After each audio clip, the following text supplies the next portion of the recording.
Welcome, and thank you all for joining us for this episode of the Crexi Podcast, an insider's look at all things commercial real estate. In this show, we cover a broad range of topics that cater to CRE newcomers and industry leaders alike. I'm your host, Ashley Kobovitch, Regional Director at Crexi. And today we are thrilled to sit down with Mike Spears, Managing Principal at Lee & Associates Houston. A little bit about our guest. Mike Spears, who has SIOR and CCIM designations, has established a remarkable career spanning over 22 years with more than $1.5 billion in transactions. He specializes in the greater Houston area, focusing on industrial property, land, and investment sales. Before his affiliation with Lee & Associates, Mike spent 15 years with TNRG, serving as the company's president for 7 years, where he was involved in over 700 transactions, including leasing, sales, and industrial project development. In addition to his commercial real estate success, Mike is an active member of the Society of Industrial and Office Realtors, SIOR, an exclusive nationally recognized organization whose members produce at the top of their respective markets while upholding the highest ethical standards. He also holds the designation of CCIM, Certified Commercial Investment Member, and is a National Association of Industrial and Office Professional, NAOP member. Welcome to the podcast, Mike. Thank you. Thank you for having me. Of course, we are so lucky to have you. I know you've been a huge Crexi fan and proponent for so long, so it is my personal honor to be interviewing you today. So thank you for taking the time to sit down with us. You bet. So, first topic, I know we covered a lot about your background, but I'd love to briefly hear more about your career path and lessons you've learned along the way. Well, so tell us more about where you're from and how you first got your start in commercial real estate. I mean, I kind of lucked into it, to be honest. I mean, I'm from a small town northwest of Fort Worth called Jacksboro. Although we really had a commercial real estate industry there, but went to school in down in San Marcos or Texas State University. It was Southwest Texas when I went there, but they changed the name. It's a big school. It's just next to University of Texas. And, basically got out of school, worked in Austin for about a year, was part of a tech company. It was really cool. Learned a lot being there. It's just the company kept growing and growing and growing. And I started realizing this really wasn't what I wanted to do. And I, was kind of couldn't quite figure it out. Right. I knew I was probably, I'd say gifted to some level in the sales world. And I was doing less and less of the sales stuff and, kind of really doing a little bit of everything. But, had a person that I knew from school.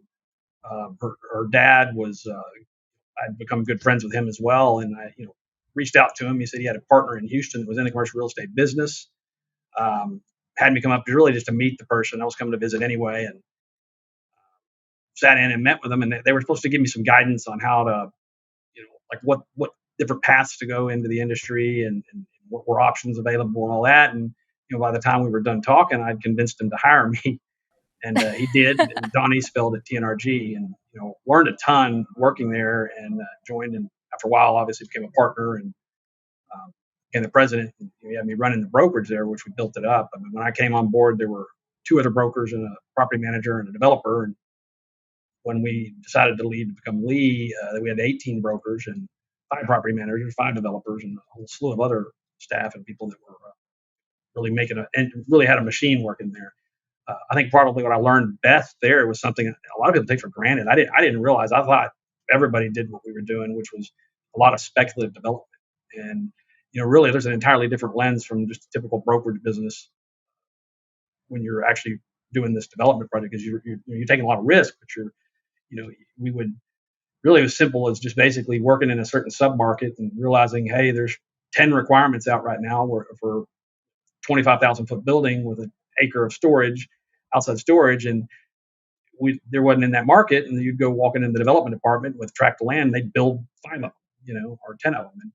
And we learned a lot about ownership too, which was interesting, because that we would get a piece of the deal and we got to invest in the deals. And so it was just kind of something that I thought was the norm, and didn't realize until later, way later, that that's really not. That's a little bit different. But it did teach me, I think, quite frankly, learning to be an owner, learning how to look at it from a developer and an owner standpoint really helped me become a better broker too, and helped me to represent both my clients, the landlords, as well as my clients, the tenants, better in the different ways, because it gives you kind of a unique perspective there. So that was something that, again, sheer luck.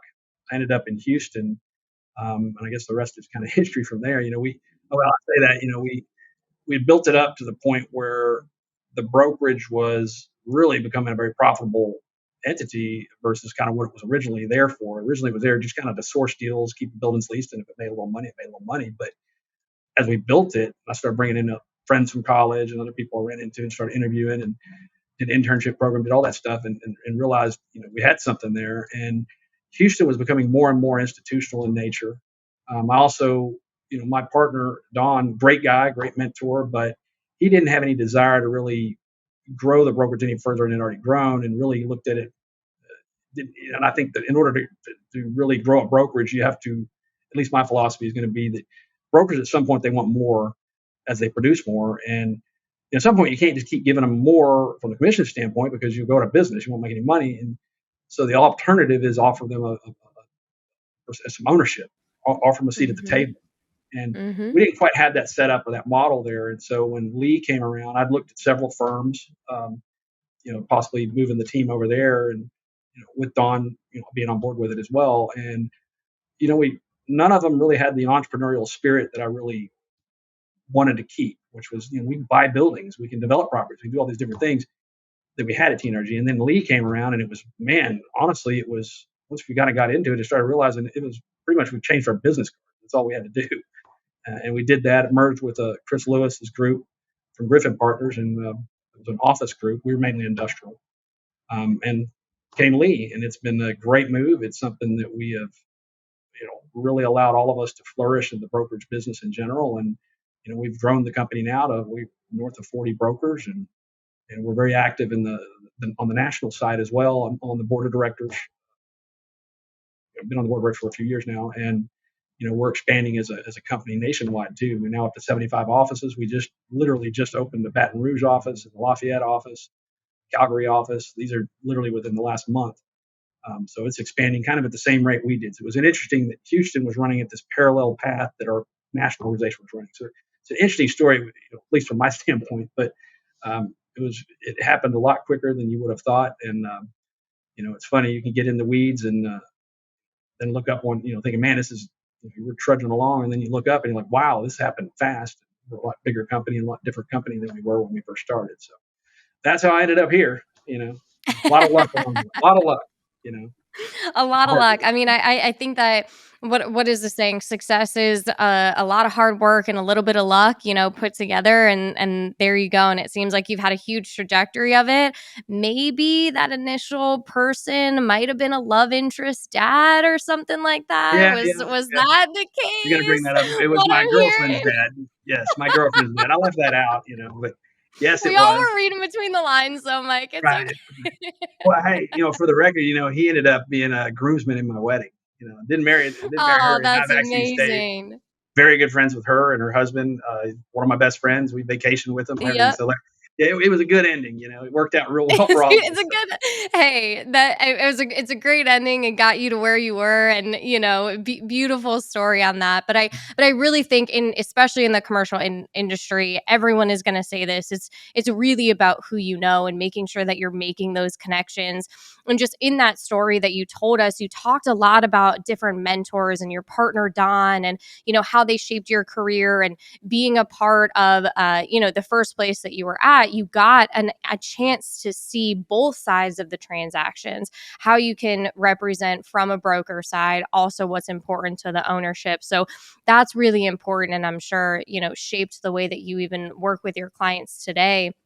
Are there any mentors additionally, or any specific stories that you'd like to tell to our audience of anything that you remember that really had an impact and changed the trajectory of the way that you work today? Yeah, some of the stories I have to probably get them a little bit. Leave some things out, leave some context clues for the make it a little more PG related, I guess. But now, jokes aside, I mean, I was very blessed to have them. And Mark Ward was the gentleman that my girlfriend's dad at the time, but he was and always has been a very great mentor of mine as well.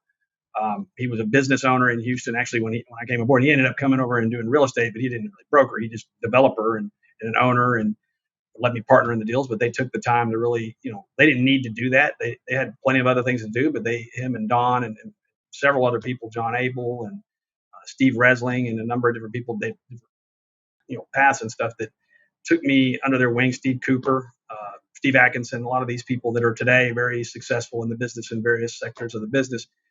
They took their time to kind of give me, they didn't have to do that, but they'd set aside time and they would go, okay, let's explain a building to you, and we'll teach you some, tell you what to do. So a lot of times, some of the best lessons I think are what not to do. Don't go do Mm-hmm. that. I do wish I would have gotten a little more of that, probably with some of the mistakes I made, and I try to do that with the younger people I deal with today. But it was, there's been plenty of mentors since then. I mean, Jeff Rinkov at Lee and Associates, like our CEO, has become a mentor of Mm-hmm. mine. John Sharp. It goes on and on and on. There's so many people; it'd be hard to name them all in this. I could probably talk for the next 2.5 hours on just those people, and I've been real blessed and real lucky in that sense that I've had those people that were willing to do that. It's funny because that's a lot about how Houston is. The only thing I would, what you just said, when you talk about who what's interesting about Houston, I think unique is it's not necessarily about who. That helps. Knowing somebody going to Harvard or whatever, going to a great school, but you don't need all that to be successful in Houston. What you need, if you can roll up your sleeves. By the way, this is not a pretty city. It's not a, I like to think it's pretty. It's somewhat prettier, but it's not compared to a lot of cities. Traffic's Hey, terrible. I The cover weather's Houston. I cover Houston now in terrible. sales. I think it's a Well, pretty city. but it's hot. Like it's All my 110 degrees and Houstonites humid out. out there. Right. The weather's not great and the traffic's terrible, but you know what? What makes this city amazing, and I'm in love with. I'm a Houstonian now. I told you where I grew up, but Mm-hmm. I've been here. Actually, I've been here for 24 years now, and I love this city, and it's the people. And you see them come out of the woodworks when people need it, and then oftentimes you could be sitting at a bar or a restaurant or whatever, chatting it up with somebody, and they'll get up and leave, and they'll impart some wisdom on you, right? And then they'll get up and leave. Yeah. And, three people will be like, "Did you know who that was?" No, who was it? And it's some billionaire you were talking to, and they're just a cool, down to earth, willing to share a little bit about what got them where they're at, and what they don't rub it in your face, who they are, or anything else. Yep. And that's what I love about this city. There's a lot of that, and people Mm-hmm. will, if you're willing to work, and they can see it, they can see that. They can see the people that don't want to work, and they can see the people that do. And even my competitors. I mean, there's people like John Ferruzzo and Tyndall Yap, and I can go on and on just with those people. David Butler in the industry that at times would mentor me. Even they knew when I was a rookie. You can tell a rookie sometimes, and you're like, hey, how long have you been over there? And because just the way they're talking or what they're saying, and they'd say, hey, you know what, maybe talk about this. You're like, okay, yeah, thank you. They kind of do Mm-hmm. that without embarrassing you and using it. Sure. In fact, they help you, and I think that says a lot about the city, and I think we are unique in that respect. So again, I've been a product of a lot of luck, and I've been real blessed to get where I'm at. So outside of just working really hard, I don't know there was anything else that I liked.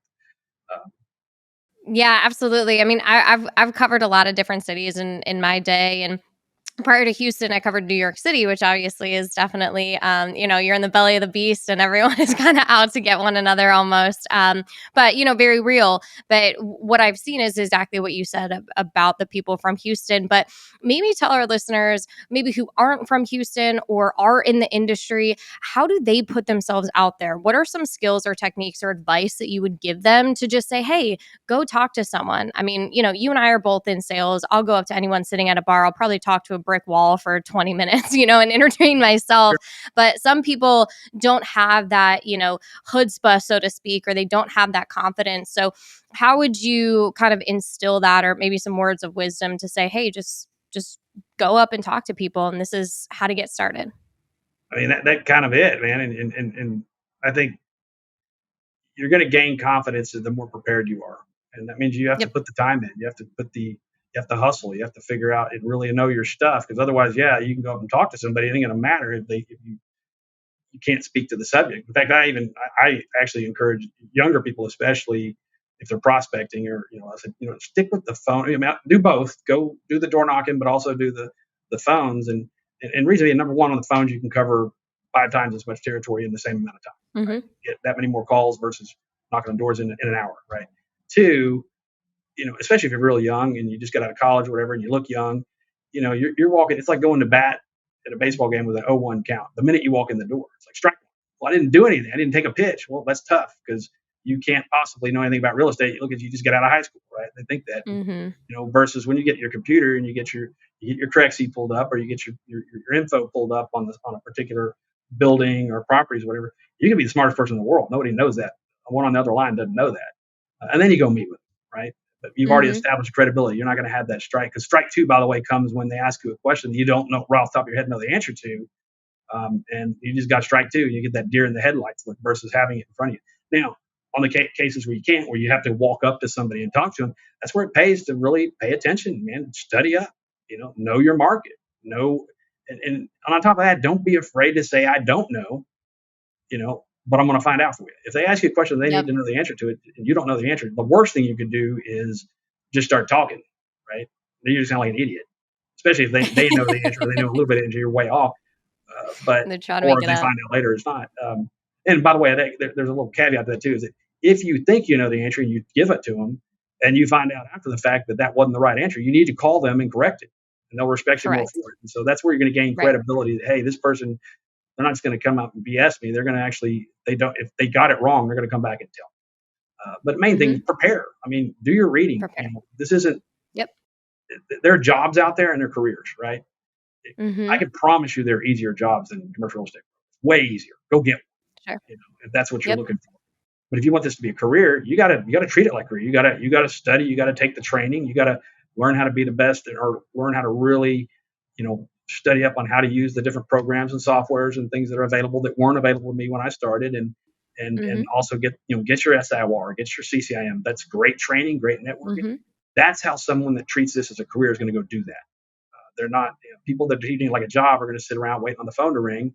And I'm going to tell you, there's times that it rings like crazy, and you can make a great living just sitting tight. But when the times get a little bit tougher, the phone's not ringing anymore, and you're not going to have that. And so it's what you do, especially at the early parts of your career, that really sets you up for later on. The prospecting or the cold calls or the networking you do today are deals that you're going to make 3, 4, 5, even 7 years from now. Yep. And you have to look at it there. You have to approach it like that. Like I'm not expecting this to just fall in my lap tomorrow. I'm going in. I'm here to get information. I'm here to learn something. And as you get that, you collect it and pay attention and document it or store it up, and don't just throw that away. Pay attention to it, study up, do what you have to do there. But over time, you're going to build a large enough book up there, and you're going to have good enough information. An example: you call somebody today and they tell you, "Well, I've got 4 years left on my lease." You're not a lot you're going to do for them right then.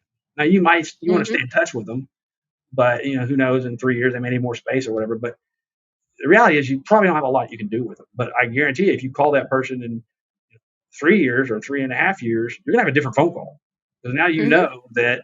If this would be another piece of advice: pay attention to tenants.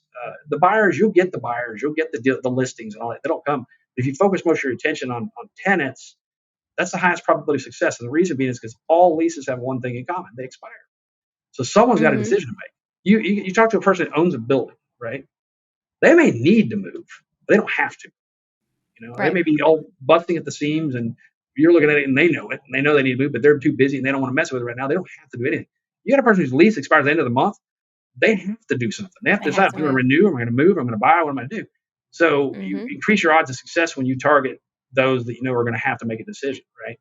And then pay attention to them, take good notes, build your database up, and over time, like I said, you're going to have phone calls that you're making or meetings you're going to have that are going to be a heck of a lot more fruitful, because there's a decision that has to get made, and you're there to help them make it, and help guide them through it. So. Absolutely. And Mike, you just gave us a ton of good advice. I mean, know your market, read up on your market. If you don't know, just go in with that confidence, know who that person is, know who you're talking to. And more importantly, make sure that they know you, right? Make sure that you're following up with them. You're taking diligent notes. You remember that they had, their daughter's birthday party and she wanted a pony or whatever it is, those little things that set yourself apart from a personal perspective. And then obviously from a market perspective, you definitely need to know all of that. Now you gave us a lot of things that you do on the day-to-day, I'm sure. A little bit before this, you said something about some mistakes, right? And that's personally, not to get too personal on myself, but I learned so much more from my own mistakes or seeing other people's mistakes. So in your career, did you have any favorite mistakes that you've either witnessed or made yourself that you want to share with us? And then that kind of led you to course correct or, pave a new path because of that downfall, whether it was a deal or just something with a client. Absolutely, absolutely. And let me, before I answer that, actually, I did leave at one point too. Is the need, especially at the younger age, realize something. You've got time, right? Use it wisely, and Yep. look at this as a. It doesn't have to be a marathon if you sprint hard enough. Okay, and in other Mm-hmm. words, think of it like, and I'm making it up, but if you have a milestone of the time when you get to your 25th hundred hour or your 3,000th hour in this business, you're going to be a different broker than you were at hour number one. Mm-hmm. No matter how you get there, whether it takes you 3 years to get there or takes you 3 months to get there. I don't know how you get to 3 months, but that's without giving up sleep. But you get the point. I hope. You need to try to work those hours and think about anybody that's like a brand new lawyer, right? You talk to any of your friends that get into the law business, they don't see the light of day. They come to work, it's dark. They got a room inside. They don't have a window. They leave, it's dark, and they're working on Saturdays. They're expected to put in the hours for their company and to build those hours. Mm-hmm. New doctors that are on their residency, same kind of thing. Accountants, all the above. We're no different. You got to put in the hours. And I like to say this. I mean, I'm not going to say I was specifically talented in any specific area. I've never been the strongest or the biggest, or definitely not the tallest. And I like to think I'm pretty good looking and pretty smart, but there's probably neither one of those things either, right? But one thing's for certain is you're not going to outwork me. I will not let you outwork me. I'll put in the Mm-hmm. hours. If I'm not capable of, if I don't have the information you have, or I don't have the talent in whatever area it is, I'm going to outwork you, and I'll catch up Mm-hmm. to you that way. And anybody can take that approach, but you have to take it. You have to own it. Yep. You have to go and do it, and you have to persevere, because there's going to be times that things aren't going to go well, which brings me to the mistake conversation, which is, I made a ton of them. I mean, everything from very simple ones when I was brand new to, literally I was cold calling a building and I cold call leasing offices. I had no clue that wasn't what I was supposed to be doing, right? And you call the leasing office, they're like, "Are you calling a building?" You're like, "Yeah, I sure am." And they're like, "Can you stop?" They take me to free lunch. It was cool, but it was like, yeah, you probably shouldn't do that, right? You're not going to make any friends doing that. But luckily, they got that I was new, and they were like, "You call that building across the street, don't call ours. Bring them to us." But uh, they take you to lunch to do that. But I've made plenty of that. Other cases would be, there's times that you can let a deal get to you. You can let it Mm-hmm. weigh on you. You can let a failure, and whether it be losing a deal or a client, or if it's just you work real hard on something, because that's going to happen a lot. And I think it's going to happen to any business, but it does happen a lot here. You put a lot of time and effort into something and it doesn't work out for whatever reason. Oftentimes it's not, it has anything to do with you.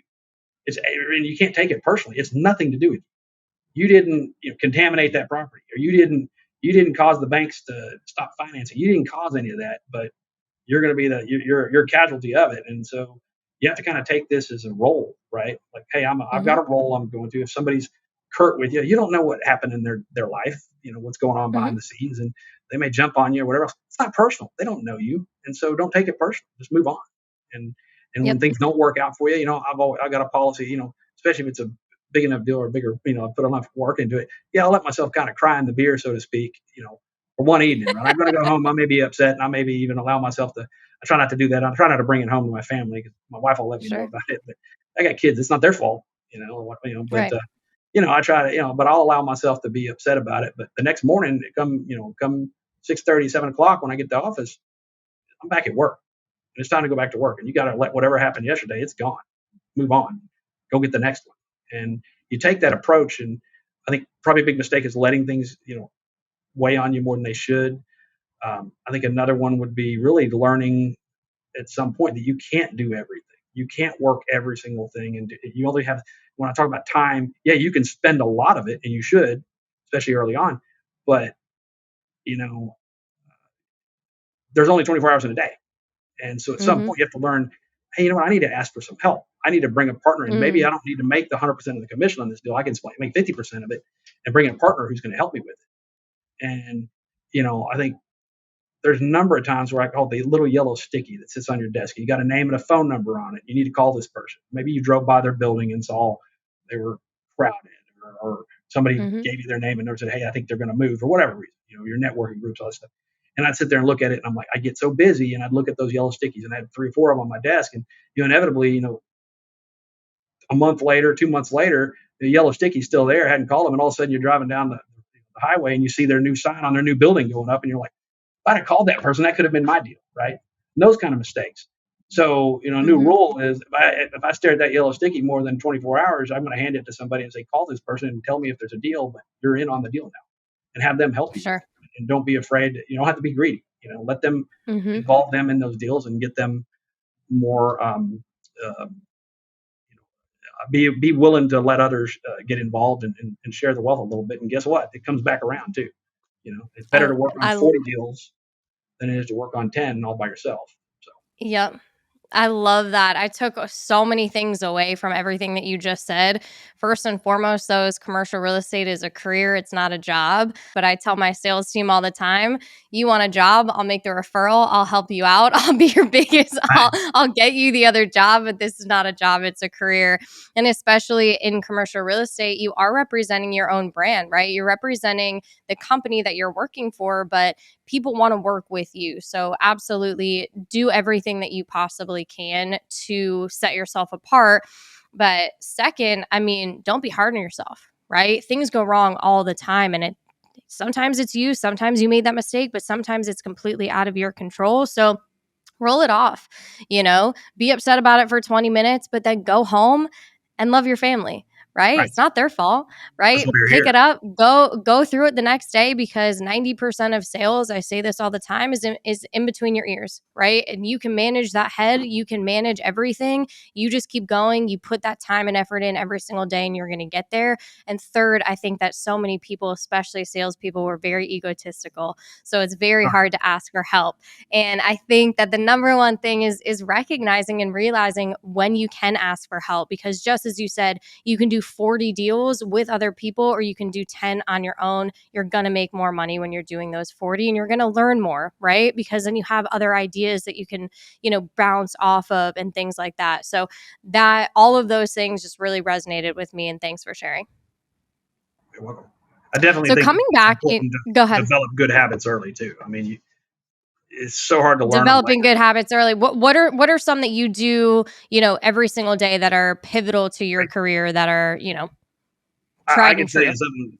It took me. I had to learn this later, and it was harder when you don't learn it early. Okay, get up and plan your day. Don't just start off just going. That doesn't Mhm. work. You're in react mode all day. You're looking for the fire, and you're going to let things are going to slip through the cracks when you do that. Or you're going to spend too much time on something that really, again, I try to make sure all clients are treated, do the best I can do on any deal. But in any situation, you got to look at it and say, man, why am I spending all this time on this particular deal making X versus there's 5 times the amount being made over here and I'm neglecting it. And so when I say plan, I mean, you need to plan your month, plan your week, plan your year. I mean, set your goals and stick to them and have these check-ins where you look at it. Where am I in relation to this goal? And where's my next step? How do I move the boulder one more inch today? What needs to happen to move it? You look at your deals that way. But at the morning, you get here. I actually set a timer on my phone because it's so hard. I'm so ADD. I'm like wanting to check my emails or start calling somebody, or I'm thinking about reading this document over here or whatever.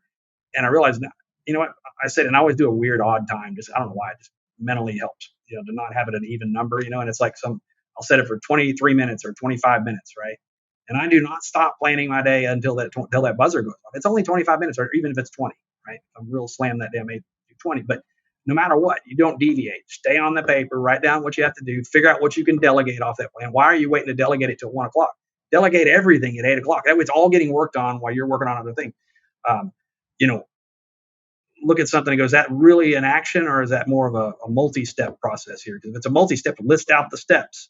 Are there any that you can do simultaneously? Are there any that you have to one to the next, the next, the next? Write all of that down. Are there any things that are, categorize it out? Look, okay, these are phone calls, these are emails. And one of my emails, I don't mean checking emails. I'm talking about I have a specific email to send. I've got to send Ashley a survey, right? And email it to her. Okay, I know that's one specific thing I do. Write that down. Um, you know, Things that I can only do at my office. Meaning, if I'm in a meeting, there's no point in thinking about this right now. I can't do it until I get to the Mhm. office, right? And I want to make sure if I'm going to be out of meetings in the afternoon, I get it all done in the morning. I meet in the morning. Um, documents need to review, errands. I mean, I say errands, that could be meetings, that could be building tours, it could be anything, right? Have you ever gone out to the store? You go to Home Depot to get something, and you get back home with whatever you bought, and you're like, all right, got that done. What's next? And you're like, oh, I need to go to Bed Bath and Beyond. What the hell? It was right next door to Home Depot. I could have done that while I was out, right? So you have that kind of listed out, and you see it, so hey, when I'm out here, I need to go ahead and hit this. Get your schedule listed out and start looking at it and saying, okay, where am I going to get these calls done? You know what? I've got so much other stuff to do. I got to do some searches. I got to get on Crexi and do some property searches in the morning. Well, I need to be at my computer to do that, right? Well, you know what? Maybe, it turns out I've got all these meetings in the afternoon. I've got an hour trip out to this building. You know what? I can make phone calls then. And so push the phone calls to them. Don't think you have to jump on them right away. Try to plan it out, and you kind of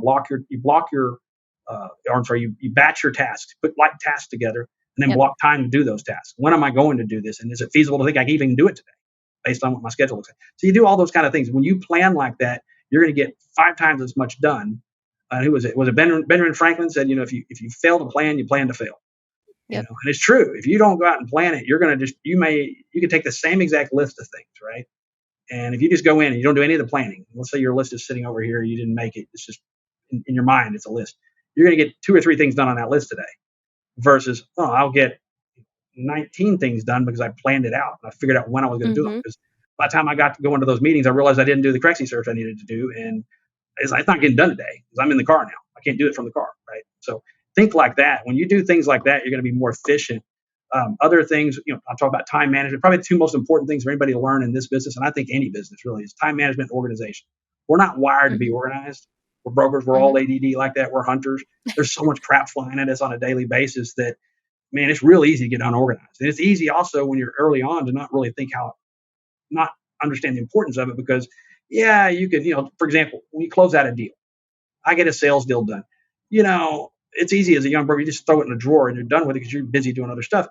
But I'm going to tell you, what I found is there's probably, and I don't know the statistic to be an exact number here, but I probably should look this up because I can probably do it. But, I think there's probably a 65 to 70% chance if I represent a buyer today on a building, that I'm going to be listing that building in 5 to 7 years, at least. So if I've got all this due diligence materials that we got when we bought it, I need to organize that, get it out of my office, right? Organize it, put it somewhere, whether it be probably electronically, but organize it, name it where I can find it in 5 years when the client calls says, I want you to list my building. Instead of having to track all that crap down and go through file boxes or call the owner and have them to give it to you when he probably lost it too. Organize that stuff. You're going to save tons of time. You get a building listing, right? I got this building that's in Conroe that, it takes an hour and 20 some odd minutes to get there. Well, if you think about it, it takes me an hour and 20 minutes. Let's call it an hour for easy math. Hour to get out there. I'm going to take 30 minutes touring it. So I got to open the building up and then get the client in there to tour it. And then so I spend 30 minutes there and then I spend an hour back. That's 2.5 hours, right? Well, if I realize I've got a tour on Thursday and I've, they call me on Monday to tour it, right? They say, we want to tour it on Thursday at 2:00. Well, shouldn't I go down? We'll talk about it in a little while, but there's that leads list on Crexi. I'll go down that list of anybody that looked at that same building and go, hey, I'm going to be out there at 2:00 on Thursday. Do you want to tour it at 1:45? Do you want to tour at 1:30? You want to tour at 2:15? And you'd be surprised how many times I set up 2-3 tours. Now let's do that math. Then we can move on here. But if you do the math, I take an hour out there, same hour, right? Usually if you have multiple tours, if you have 3, right? Those are only 15-minute tours because really the first 15 minutes is going to be spent kind of opening the building up, get unlocked, all that. So I'm going to go out there. So 15, that's 45 minutes, and then an hour back. I spent 2 hours and 45 minutes. But if I did all 3 of those tours independently, that's 7.5 hours. So I spent 2 hours and 45 minutes versus 7.5 hours, all because, I did what I should be doing, which is following up with people, utilizing my resources. I was more time efficient and managed my time better by going, I'm going to be out there anyway. Can I save this hour trip? Not have to make it 3 separate times, or I guess it's an hour. So that's 6 different times. That's key. You learn to do that, you will be a successful broker. You don't even have to be that smart. You can actually, you can get luckier, and then organize your stuff so you have the data and you have the information. You don't have to go look for it later. Save time.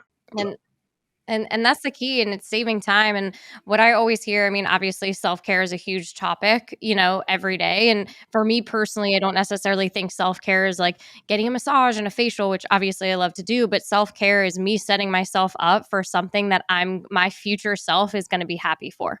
So if that means setting up my day tonight for the next day. So I come into work and I know exactly what I need to do. For you, it's 20, 25 minutes in the morning. For me, it's the night before. And it's saying, okay, when I wake up, I don't have to even think about that. Or maybe it's setting my clothes out for the night before. Because again, True. ADD, I'm like, what do I wear? All of this stuff. I'll Is stare at it how for do you an help your hour in the morning future when I should. self?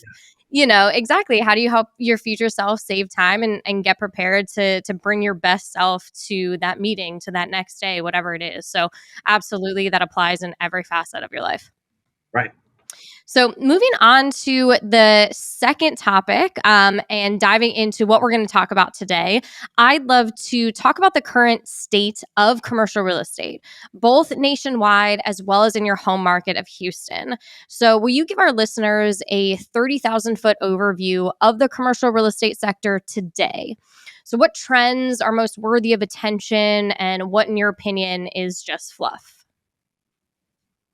I think anytime you get a lot of news involved, I mean, there's going to be a little bit of fluff or a lot in some cases, but I don't think it's any secret that the market has cooled off a bit. But I think it's really more, it pertains a lot more to whatever asset class you're talking about. I think office is, it's tougher, especially post COVID. Some people aren't coming back, or they're not renewing. Thinking about that 20,000-foot renewal, and they're saying, "Man, do we need 20,000 feet? Are we good with 7?" So there's some issues there. But primarily, you're going to see the banking industry, and I don't think the banking industry is in bad a shape. And I'm not going. I'm going to throw out this disclaimer. By the way, I'm not a finance expert or anything of that sort. But I don't think the banking industry on that, based on my layman's opinion, I guess, is not as in bad a shape as he probably would hear or see in the news and whatnot. I think it's one because you have a lot more sophisticated uh, groups now. We went through what we went through in the financial crisis and learned a lot. And I think a lot of mistakes were made there that weren't made here. I think that you're also going to see more willingness and creativity in working things out with these loans. That's not to say there's not going to be some pain, and I think it's going to be worse in some markets than in others. Um, you know, Retail surprisingly seems to, at least in my opinion, seems to have come back a lot stronger than I would have expected. Um, you know, Maybe less on the big box stuff and more so in just your neighborhood stuff. People want to go get a haircut. They don't, they got to go somewhere to get a haircut. They got to go get their nails done. They want to go to the movies. They want to do things. They got to go to the gym. They don't want to work out at home. So a lot of that, I think, has really come back fairly strong. And I think we're seeing a lot of activity there. But my specialty is going to be more on the industrial side. And I'd say that the big industrial distribution deals, maybe I wouldn't say it's really been that noticeable. I mean, it was so hot, and that's another thing too. It was so hot and so active that here we are going, oh my gosh, it's slowed down a little bit, but it's still, if you look at it statistically, still pretty strong compared to any other time, right? So it's not that bad. And matter of fact, I think zeroing into Houston a bit, I think we're really poised for some very good years ahead of us.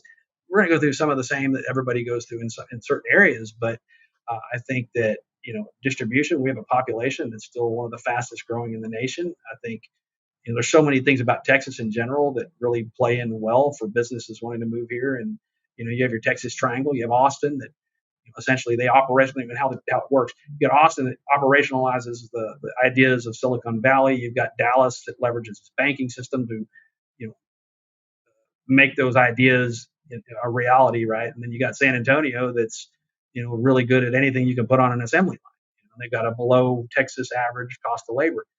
But I honestly, and I'm biased. Yes, I live here, but I think the rock star of the bunch is going to be Houston because we play with Austin in tech. We can play with Dallas in the financial sector. We've got manufacturers. I'll talk about in a sec, but we've got a great labor pool. We're a port city. We have the biggest port by value or by tonnage. Sorry, most valuable port by tonnage in the northern hemisphere. We've got we've got a great medical center. We've got so many other things that really play well for us. And on top of that, I mean, I didn't know this till actually just the other day, so I thought it was a cool stat, but I didn't realize that Houston ranks second globally to Germany in high-end manufacturing. So I'm talking about the nuts and bolts. I'm talking about the real cool stuff, the machinery, right? The sophisticated stuff. And so that says a lot. Not to mention with what's going on with Mexico right now, where you have labor cost at a very fraction of the cost of Chinese labor, yet it's twice the skill level. So especially when you consider shipping and everything, there's a lot more getting done now in Mexico and I think the trend is going to be to Mexico. more so in the years ahead of us and less from China. So that all bodes real well for Texas and particularly for Houston. So, we're excited about that part. We're growing, and so I think we're going to see manufacturing kind of pick up some of the slack that may get let out. Some of it, I don't think it's a lot, but it gets let out by the distribution market, which it slows down as the economy kind of does what it does. So, a lot of positive things there. But overall, I think, you know, yes, we're going to have to deal with some pain, but this isn't new to anybody. I mean, the market does it's always cyclical. Matter of fact, we've been in one of the longest cycles of growth in our history. Actually, I think it is the longest. So yeah, we've been in the late. We've known for a few years now. We've been in the late innings, and we've been in extra innings. This is not a major surprise to anybody.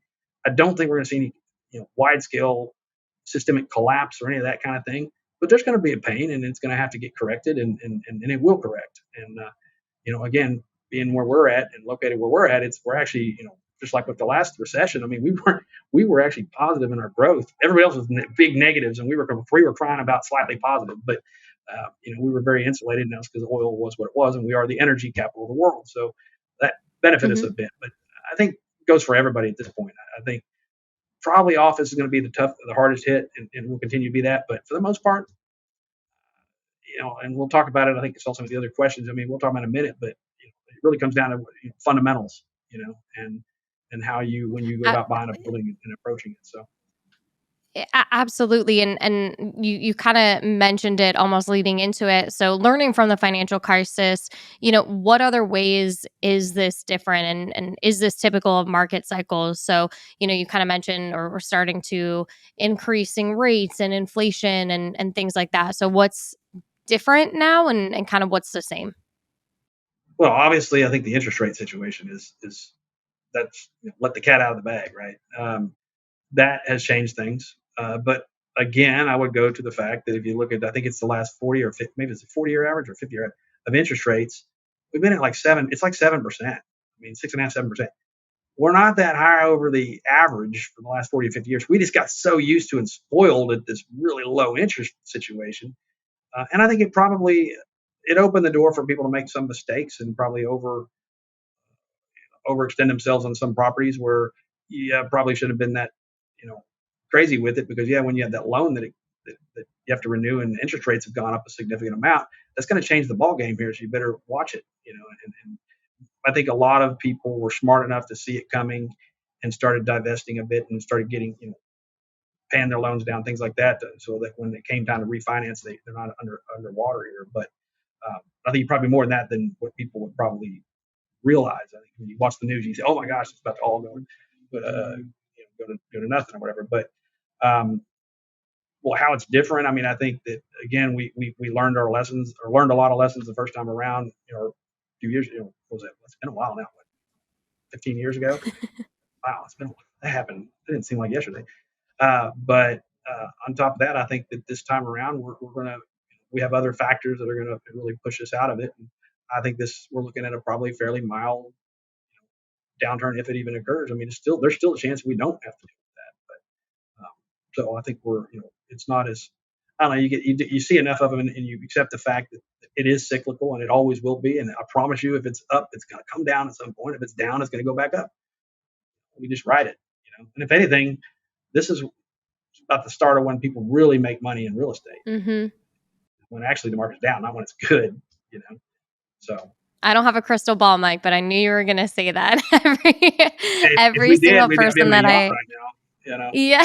I mean, all the people that I interview that have been in commercial real estate, they always say the same thing. It's cyclical, it's up and down. You just got to stick through it. And I think a lot of people that maybe are a little bit newer just get a little bit spooked at times like this, but it's really in a down market where people start to make money. And if you have the gumption to continue to ride it out, they're going to be in the exact same position that you were just talking about. So thanks for sharing that. Do you have any surprising or controversial thoughts about the current market and happenings that you would like to share with us? Gotta be careful what I say there, don't I? In case clients are listening, but now controversial thoughts. I don't know if I'd say they were really controversial, but I think that there's definitely there were people that had poor decision making when they went into this thing. I think that unfortunately, if people want to keep betting or hoping that construction costs are going to come down, and I was just at a panel the other day, and people from some really large construction companies that definitely know their stuff, they're not expecting it to see it drop much more than 5% at best, and there's a chance if you're expecting 15, 20, 30% drops, it's not coming. You have to get over that and accept the new reality. This is what things cost now. They've been low for a long time. Do we think interest rates are going to go back to zero? No, they're not. Get used to it. You're going to have to pay some interest. That's kind of how a loan usually works, right? And so, it's the new reality, and I think probably the ones that are going to really probably be the most defiant, or the ones that are going to like it the least, are going to be your tenants, because rents have gone up a lot, and I think they have more to go. There's more room. I mean, there's more to travel there, and so if I'm a tenant and I'm looking to do a lease, even right now, if you're thinking, hey, I'm going to find a way to ride this out for a year or two, and in 2 years the rents are going to be lower than they are. I don't think that's happening. I don't think you're going to see rents drop. You're going to see rents keep going up, and it's more a matter of cost than anything, right? It's like things cost 40-50% more today versus yesterday. There's no way I can rent to you less. I have to get this number, otherwise I can't do the deal, or I can't pay for it. And so that's ultimately where it's going, and that pulls everything. The new constructions are going to pull everybody's rents up to some level. And if I'm a tenant, I mean, you really got to consider, maybe can I get a longer term? And conversely, if I'm a landlord, maybe I will consider a little bit shorter term than what I maybe originally wanted to go for, because if I can't get the rent I want today, you probably will be able to get it tomorrow. So sure. I'm not suggesting you go out and try to do 6 months or kick at the can 1 year, but some considerations there. I mean, it's definitely something to think about. Now, switching, and I know we were talking about, Houston, Dallas, Austin, those kind of metros. Talk to us specifically about Texas and Houston. What fundamentals make this state overall, as well as the metro, unique? And what are your long-term thoughts on the region? Cheap food, cheap labor. Compared to most other places, cheap land. I mean, you talk to people here, we're all arguing and complaining about the land being higher than we want it to be, but it's still cheap compared to elsewhere. We've got like I said, great labor pool, and it's lower than the average, well lower than the average. We've got inputs coming everywhere. We can self-sustain there. We've got great port. We've got hilariously looser, or I'll say, what's the word? I don't want to say loose. Business-friendly regulations, and that's not going to change, And the reason that's not going to change is, look, the Texas legislature meets once every 2 years, right? That's what I love about this state. The Texas legislature meets once every 2 years for 30 days, and they're constitutionally prohibited from even talking about legislation for the first 15 of that 30 days. So they got 2 weeks to work it all out. So they're going to compromise, and you're not going to see them be as stringent and hold ground as much, because if you go back to your constituents as a politician, you haven't done anything, or you can't show you did anything, you're not keeping your job. So they're going to find a way to get those bills passed, and they're going to basically have to compromise, which keeps regulations looser and more business. I say loose, more friendly and business friendly, and so therefore that's why people want to move here. We've got no state income tax. There's any number of reasons, and we've got the room to expand. And there's tons of reasons why I think.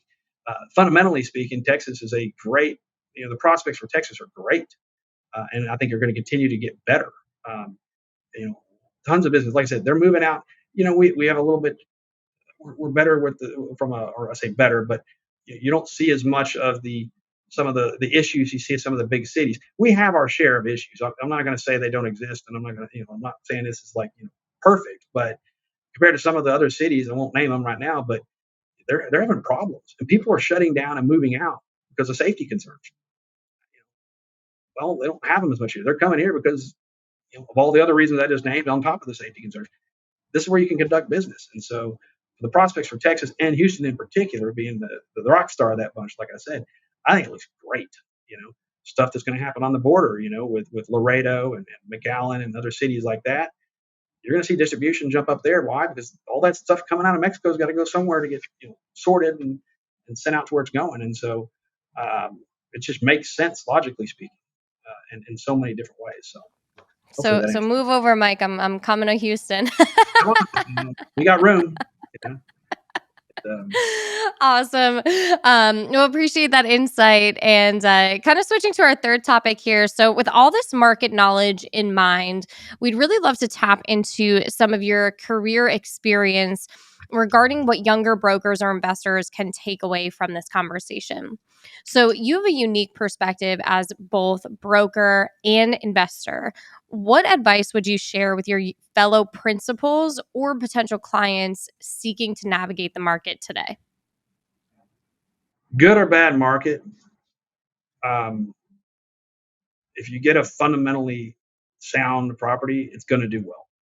It's going to have it better times than others, like anything. But I think that if you go in and you focus on fundamentals, what's the value of this property? What's it cost? What's the, what's the land? What's the best use of it? Are these rents realistic? And and you don't press it. You don't try to invent rents. And I know there's a tendency to want to do that when you're trying to make returns work, and you're going, well, I think, can we expect the rents to go up this far? Sure, I think you can expect rents to go up, but be realistic.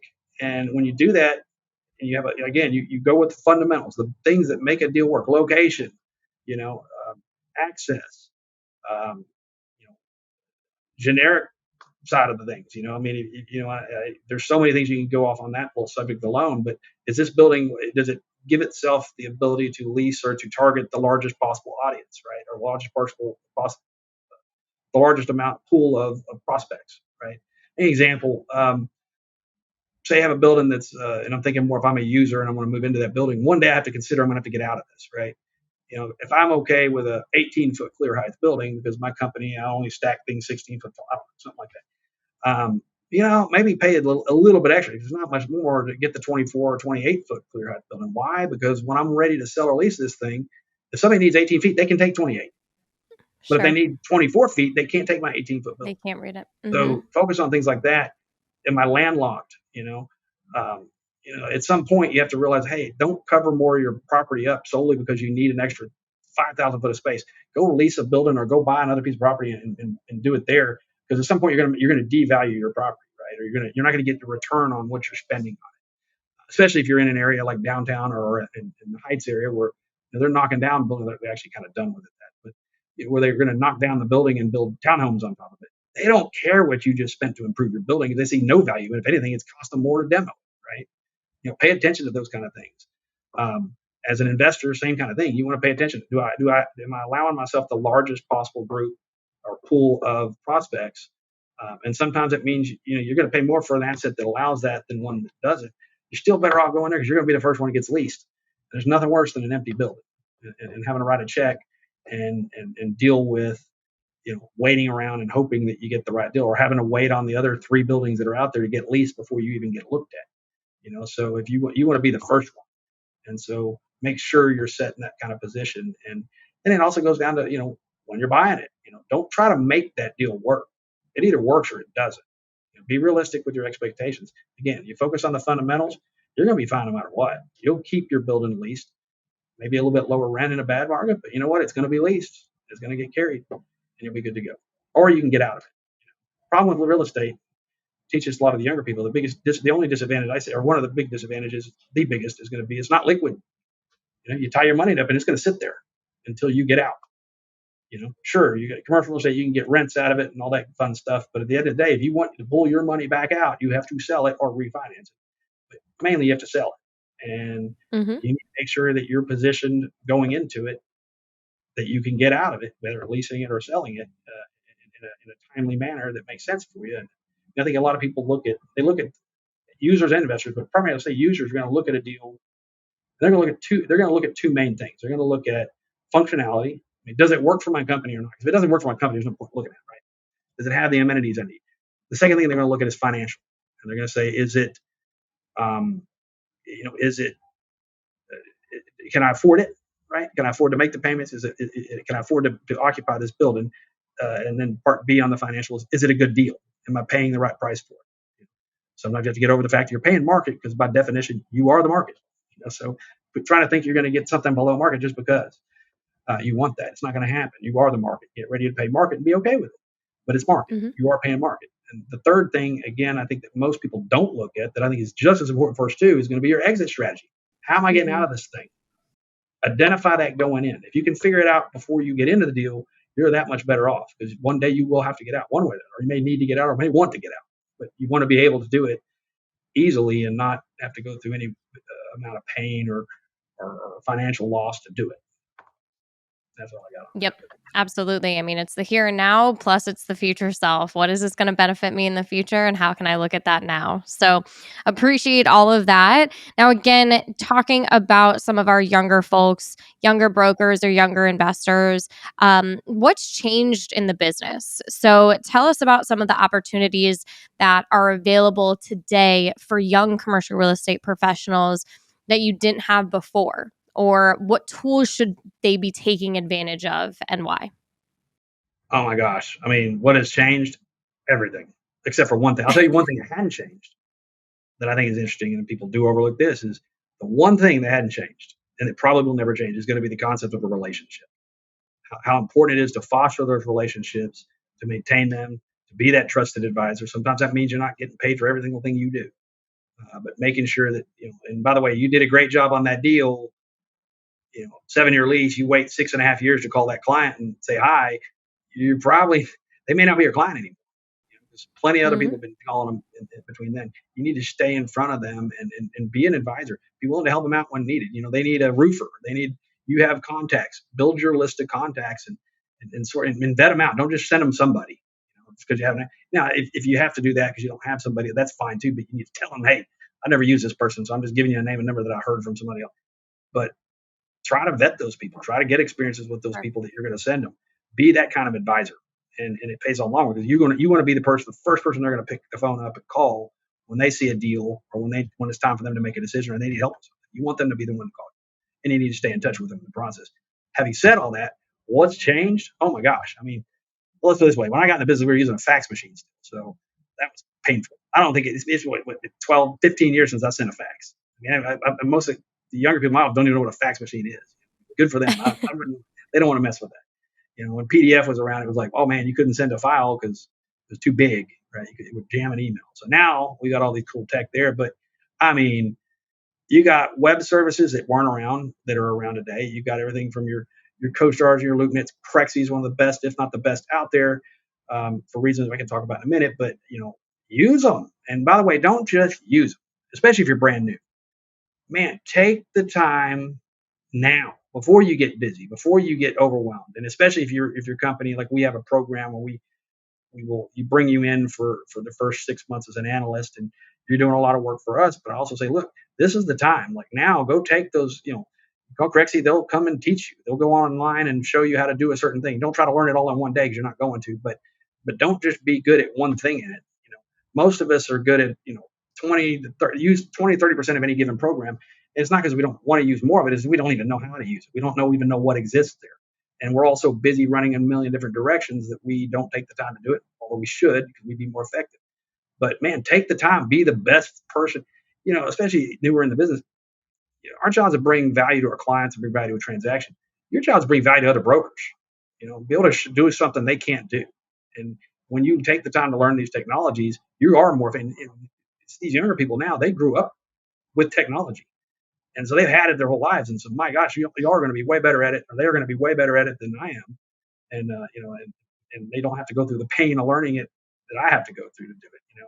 Having said that, I mean, you got these programs, there was once upon a time, there were 1 or 2, 3 firms out there, internationally even, that could go up to a client and say, we can access owners and buyers and information that no one else can touch. That's not true anymore. Everybody can get to it. It may take 5 minutes longer, but you can get to it real easy. It's out there. There's a million different resources to use. Google Earth, for goodness sake, just that alone. We used to have to drive around and look around in space, and you'd get back and realize, oh man, I missed a whole area because I didn't know to look at it, right?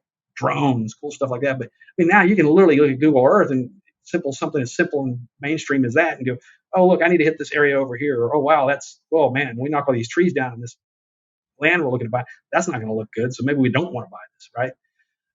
But so just having that, and it goes all the way to Chat GPT, which is terrifying to me. Think about some of it, but I mean, good grief, you can do. It's amazing. I think about my kids are 14 years old, and I'm telling them, you better not be using this to write your papers. But good grief, are we ever going to see term papers written? Like, is it going to be ChatGPT writing them all? But it's crazy, all the stuff that's out there now, and it continues to advance and continues to get better every day. It is extremely important now. Technology is fast become a major part of our industry and every industry. You better stay up to date with it, otherwise you're going to get left behind. And if you're out there sending a fax right now, somebody else is chat GPT and 100 clients or whatever they're going to do. I don't know how to use it. If you're sending a fax, I'm going to come over to your house and take that fax away from you. I don't even know how to do it. Don't ask. I don't even know how to do it, but I did used to. Forgot it. But that's huge advice. I mean, there's always tools out there. Stay up to date. Use everything that you possibly can. Make your job smarter. Work smarter, not harder, and use all the tools that are available to you now as a broker that maybe weren't available 20 years ago. And again, just be more efficient and set yourself up for success. So appreciate all that advice. Our listeners always love to hear these rapid fire questions. So given your expertise, would love some words of advice and rapid quick questions if you don't mind here. So first, if you were given $50 million today and had to invest it immediately, what would your go-to asset type and location be and why? Industrial, Houston, Texas, or anywhere in Texas for that matter, of course. Of course. Nice and easy. Second, what is the most common misconception about your job or the commercial industry in general? Oh, wow. That it's easy, or that we just show up to work and get paid to be here and paid all this money to be here. I think that, if you really divide up and you look at the hours that get put in to being successful and to making any serious amount of money, it's not the hourly rate. Over time, it gets better, right? I mean, you learn time management, you learn how to all the resources, and you get better at what you do. But you get the experience. But early on, it's like you're barely making minimum wage. I mean, it's not as easy as you think, because there's so many things that didn't go right or that didn't happen. Not your fault, but just didn't happen to get to this one and to have one go right. And so, yeah, there's a concept. A lot of times, clients up until the closing, what you're making is a percentage. It looks like a little percentage. Then they see the actual amount. They're like, oh man, that's too much money. But I think the perception is, oh well, we didn't earn it, or we didn't, we weren't working that hard on it. Oh, there's hours of stuff getting done that's behind the scenes and it's everything from calls I made 5 years ago or 7 years ago, or relationships I was building 10 years ago, that led to this deal, or research I did, 3 years ago that got me to this point, and things like that, and having to stay up to date, and all the hours you spent, analyzing it and checking it into it and studying it and making sure that, it was the right deal for your client, and, the financial analysis you put into it, and all the, you get every deal's got some sort of problem or some kind of hiccup or some hair on it, and you have to figure out how to solve it. A lot of times, I mean, there's a day goes by I don't learn something new, right? And it's funny, but the way I've learned to solve these problems, just ask questions. This just makes sense to me. I'm sorry, I don't think. Why is that? And it's funny, you ask that question, all these experts, and they're like, I don't know. They don't know why. And you're like, why doesn't anybody know? Let me find out why. And you find out why, and you're like, oh, if that's the case, we can do it we can fix it by doing this. It's amazing how many times at all these high-tech, high-powered, everything from attorneys to whatever, scientists and agents and all these other people on the line, and here I am asking a stupid question, and it ended up being the answer to the whole situation. We got the answer. So that it's definitely not a get rich quick. It's a slow and steady wins the race, and if you're able to come up on top, you definitely will. And last rapid fire question, and I promise this is not a plug, but what is your favorite tool or software to use on the job? Well, of course, it's Crexi, right? Look, I'll be fair. There's a lot of tools that I use. I like Google Earth a lot. I like my cell phone a lot. But reality, if you want to talk about software and data, somewhere that gets the data, I can tell you one of the favorite things would be something within Crexi too, is going to be, I have a lot of listings and things, and, I won't name the other ones, but, a lot of times if you look at the leads that they give you, or when you go and look at who's looked at your property and all that kind of stuff, a lot of times it's bots. I mean, they aren't even real people. You're not getting anybody. You're wasting your time calling them and stuff. But I think that the leads, Crexi does an outstanding job of really scrubbing the junk out. And so when you're calling, you're getting quality leads, and sometimes maybe it's not a fit for the property. Yeah, I looked at it, but I'm really looking for, that's a 80,000 foot building. I'm looking for 150, so that doesn't really fit. Okay, well, you know what? I can go find something else, right? And be able to find the deals, and just having the access to the legitimate information that needs to be given about those properties versus sometimes get entered wrong, or sometimes it's just the person didn't do a good enough job. Crexi does a good job about getting that information from you and making sure all the blanks are filled in, so you get a good, accurate assessment of it. And then I think the marketing tools that are with it, especially with all the rules and the regulations that exist today, and there's some states you can get a lot of trouble, sending out emails all the time, right? And targeting, the email marketing. And look, I'll admit, I don't like getting a ton of emails. I get too many, but they do a great job of targeted marketing, and use that program. You don't need to go and send it from your computer. Use Crexi. Nobody's going to unsubscribe from a service they're paying for, and so they're going to get those. They signed up for it. You got them, and the quality of the buyers and the investors and the various prospects that it has and that show up on your reports and stuff they're great. And I've done dozens actually at this point. And I should have done that before he got on this call, but really should actually look at the specific number. But tons of deals, not just on the property marketing, but on other properties and things like that, based on just using that data. And that's just one small part. Like I said earlier, you really should learn all of it. And I do know a lot more than just that part, but I'm probably still not using more than 50% of it. And 50% of it's pretty darn handy and pretty darn effective. So, I'd encourage anybody, if you're out there, learn how to use all of it. Take the time to do it. Don't do what I'm doing. I'm but I think you're getting deals done, Mike. So you're doing something right. Very, very, very, very much appreciate all of those kind words. I mean, you've been, again, one of our biggest proponents for quite some time. And it's really because the proof is in the pudding. Talking to you so many times about how many deals that you've gotten done off of Crexi just makes me a constant believer of what the product can do. So thank you so much for your time and being on with us here today. Before we let you go, any other parting words of advice or anything that you want to say to our listeners? Man, just hang in there. Don't let the news or what what you may perceive to be happening get you. I mean, if you stick this thing out and you hustle, you're going to be just fine. And if you bought an asset, get realistic, and things will be just fine. I mean, it's really easy to get caught up in hearing the news and hearing negativity out there, but in reality, again, it's all a cycle. It's going to go back up, and figure it out. Ask dumb questions or whatever, and you'll get the answers you're looking for, and you may find the solution that way, and stay up to date with stuff, and you'll be just good. Stick it out. It'll be good. Most people don't. Outwork. That it definitely will. Well, stick it out. We're so happy that you are. We're so happy that you joined us today. We know that you are extremely, extremely busy, so we can't appreciate it enough, you spending some time with us and sharing all of your insight and knowledge. Mike, where can people find you online if they want to get in touch? Your email, your social media? Let's have it. If you go to, I would try, first you go to our website, because I would encourage you, check us out all together at www.lee-associates.com. I'm on, I guess, LinkedIn, and I'm on all the social media sites. Don't ask me this real quick, but any of that you can find. Slide into the LinkedIn DMs.